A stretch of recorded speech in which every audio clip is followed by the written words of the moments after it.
Hey guys, what's up? It's Zyflin here, and today I wanted to show you guys my Umbral Atlas build. Now, Atlas admittedly isn't a frame that I like or play a lot, but there is a lot that comes to putting together a good build for Atlas. I felt the need to make a Umbral build for him just because I feel like he's one of those frames that just kind of benefits from having the Umbral mods on. I mean, most frames kind of do that need power strength or armor or health, which most of them do if you're putting together like a pretty well balanced build, but that's besides the point. Some frames benefit more than others, and I feel like Atlas is definitely one of them. But I'm also going to be talking a little bit about his first ability and how you can make a more effective pseudo melee build for it. Now, if you don't know what that means, it's because his first ability is considered a pseudo exalted, right? So whenever I say pseudo melee build, basically what I'm referring to is the build on your melee weapon, because it also takes from Rivens as well. So pseudo exalteds take from Rivens, and it also works with Blood Rush. Now, usually an exalted weapon like Exalted Blade wouldn't work with Blood Rush, but in this case, because it's a pseudo exalted, it does. Also, his first ability is purely impact damage, so we're using the Amphis today because it's got a 5 Riven disposition.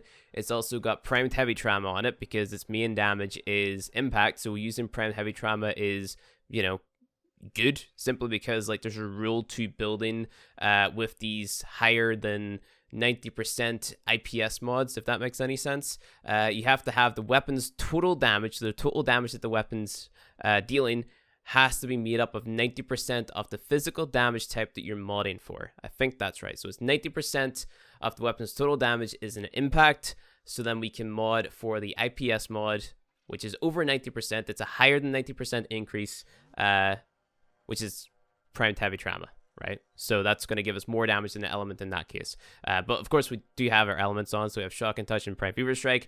It's just this makes more sense than a third element, for example, because it's a higher number and it's going to give us a higher bonus.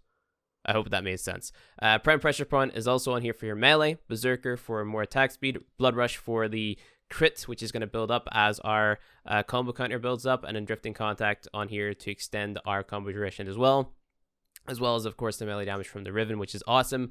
Having a negative on the Riven means that the positive stats are going to be much higher. So if you're looking for a Riven for the Amphis, then having a negative stat, really what you're focusing on is that melee damage stat, though. That's what you're looking for. Maybe an element or whatever, because that'll help out. But, you know, other than that, look for the melee damage, and that's going to help out a lot. But, yeah. So on with the Umbral Atlas build, we've got Umbral Intensify, Umbral Vitality for the power strength and the health. You could run Steel Fiber on here because as you melee with your Rebel or your first ability, you're going to be building up more armor, which is going to be really, really cool. So you could maybe take off a few things on here, like maybe neglect, I don't know, Augur Secrets and Stretch or something, or take off Augur Secrets and Pyro Drift, and then go ahead and throw on Umbral Fiber. You know, that would work as well. I've got a rank 1, or not a rank 1 flow, but a rare flow on here because I just couldn't fit on the prime version. I don't think we can go ahead and try. It's been a while since I looked at this build. Okay, I can. So there you go. There's the prime version. So we got prime flow, prime continuity for your duration, which is pretty nice because obviously we want to be able to petrify the enemies as well. So using our third ability to CC them. Stretches for that too. We've got Streamline so we can cast more. Transient Fortitude for higher power strength, so higher base damage. Combine that with Umbral Intensify, which is going to have its stats increased by Umbral Vitality. Augur Secrets on here for more power strength, same with Pyro Drift. Got Arcane Strike on here. You can replace this for Arcane Fury because that's going to increase your damage too, but I just prefer having on Arcane Strike in case I want to use my melee or whatever. And then Cruise Projection to take away 30% off the enemy's total armor, which is going to give us more damage overall. So what we're going to be doing is we're going to be jumping at level 155 heavy gunners. We're going to be petrifying them, so our third ability like this, and then we're just going to be spamming our 1 and the enemies are going to die. If you're interested in how the other abilities work, so this is your 4. This is the little guys. They last for 56 seconds. You know, they're pretty decent sized. They'll go around, they'll melee things for you. And then this is your 2, which you can go ahead and, you know, throw at people and do whatever you want. I don't really find it a useful ability. This is actually like really useful in Index, actually, because you can block the portal and make it so the enemy specters can't get in, but that's entirely up to you whether or not you want to use Atlas in the Index. But yeah, other than that, I don't really think he's a super useful frame, but he's a super fun frame. So let's go ahead and spawn in our heavy gunners. We're going to jump at these guys. We're going to hit our 3, and we're going to spam our 1. And what you're going to notice, the more that we melee, the faster that damage is going to build up. and then they're going to die.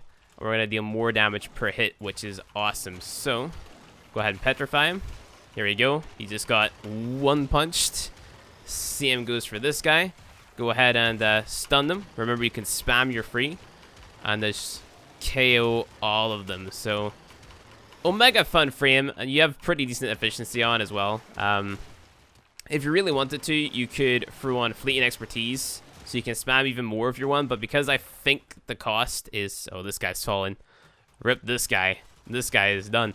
But you know, but because I think that the cast or the cost is such a low energy cost, that the cost is such a low energy cost, the cast is such a low energy cost anyway.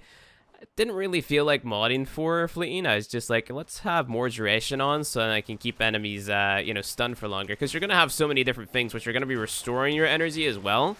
So you have Zeneric, you have the orbs that you're going to be picking up. You've got, you know, EV Trinity, you've got Arcane Energize. There's so much stuff that you can use in Warframe now to get all of your energy back that I feel like it would be, you know, kind of a waste, like maybe missing out on a little bit more duration to keep enemies stunned, because that can come in clutch really. And also having your rumblers up for a little while longer is also really nice as well. But that was versus level 155 enemies, which aren't enemies that you're going to find just playing like casual sorties and stuff. Realistically, what you're going to be coming up against is level 110s, and these guys are going to die way faster. So, you know, you deal far more damage and they just kind of all get melted. So yeah, Atlas is a really, really nice frame. I just don't see him as a useful one, apart from the fact that you can murder everything with just spamming one. But then again, you can do that with a bunch of other stuff in game, like Maces 4, maybe a Spin to Win Zaw, Polearm, whatever. You know, there's tons of stuff that you can use to kind of murder everything. So I guess the big positive or the big plus side is the fact that you get armor as you're using your first ability, which is awesome. So, you know, it just adds that extra little bit of defense. Like I said, you can change out some of the mods if you really want to. They're throwing Umbral Fiber if you would rather be a little bit more tanky, but because of that 850 health, the fact that you build up armor as you melee, the fact that there's so much other stuff in the game which can, you know, give you damage reduction, etc., I just didn't really see it as worth it, and I just wanted to focus more on the punching aspect of Atlas and the CC aspect of Atlas, and giving you that sort of room for a little bit more build diversity by, you know, throwing Augur Secrets on there or Stretch or whatever. You can replace those out for any of Atlas's augments too. That works as well. So it's really down to your choice what you want to do with your Atlas, because like, he's meant to be a fun frame. He's not one of those frames that you 110% have to copy this build to make him effective. You know, it's one of those frames that, you know, you can do pretty much whatever. You can build him for Orgaze. You can build, you know, Tectonic Fracture. So it creates 2 walls with 70% health. Walls no longer can be turned to boulders. So it's just a defensive one.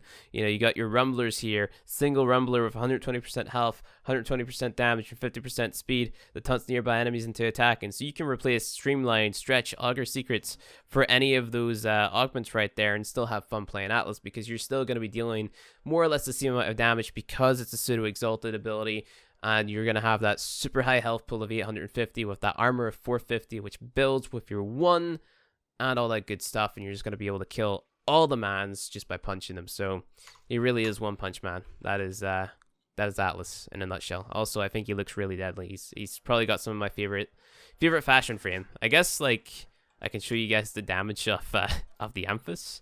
Actually, I won't, versus these guys, it's not going to do anything. It's just like, haha! Okay, I guess you can knock them off the map. That's kind of fun. You know, kind of funny. Let's go again. There you go. You just kind of knock them flying. This is how the Amphis deals damage, boys. Just kind of knock them flying. It deals okay damage, of course, whenever you build up your combo counter, but it's not the best weapon in the world because it's purely impact, and impact damage isn't the best versus armored enemies like these guys right here. But maybe if we swap it up to Corpus, if we go to Corpus Tex, Corpus Tex. Let's try these guys. Let's see how fast they die to the Amphis. These guys are level 110. Keep that in mind, because yeah. So their shields are gonna go down pretty fast, but. Okay, he just went flying too. Again, like, it's not the best weapon in the world. It's not melting them. Oh yeah. Check this out. You can use your slam to kind of hold them in place a little bit and kick them away and do all that stuff. Or Or you know what, you can just, you know, use your Aura Gaze, beat on him like that. There you go, Mans is dead. And then use your Aura Gaze and spam your one. Dead Mans. Murdered. One punched into hell.